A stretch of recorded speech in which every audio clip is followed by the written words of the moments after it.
should be endorsed by the Regional Development Council. And things started moving when the governors and all involved pushed for the development of, again, the Mati Airport. And these things happen. Before me, Mayor Carlo, together with the former governor, Nelson Dayang-Hirang, wrote a letter to J.V. Ejercito, Senator then, for funding, 200 million, of which he provided for. And now, another 100 million is, I have to mention this, Ma'am Wanda Tulfo-Teo, who was also the former Secretary of Tourism, pushed for this, that we get the proper funding.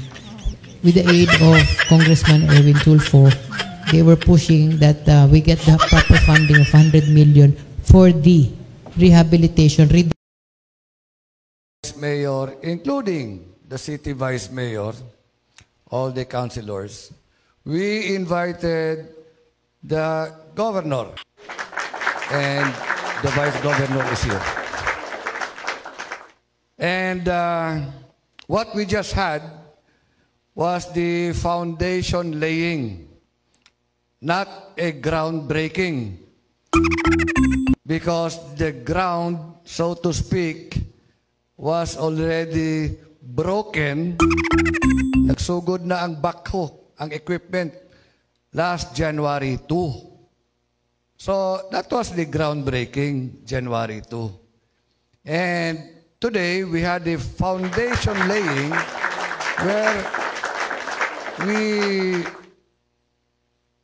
put the plans in a capsule and laid it down as the foundation of the actual construction.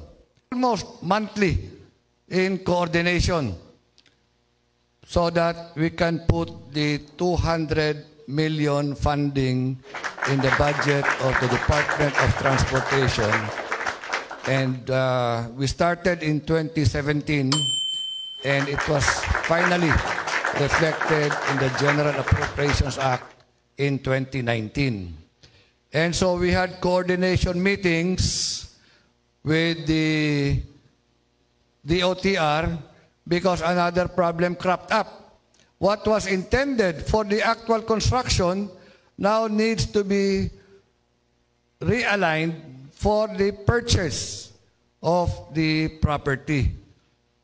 All the while, since the airport was constructed in 1976, we were made to believe that the property has already been donated by the landowners to the government. Oh my God! Nobody questioned it until this 200 million came about.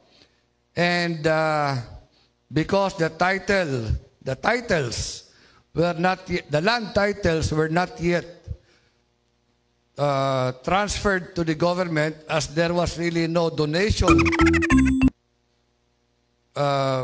we found out.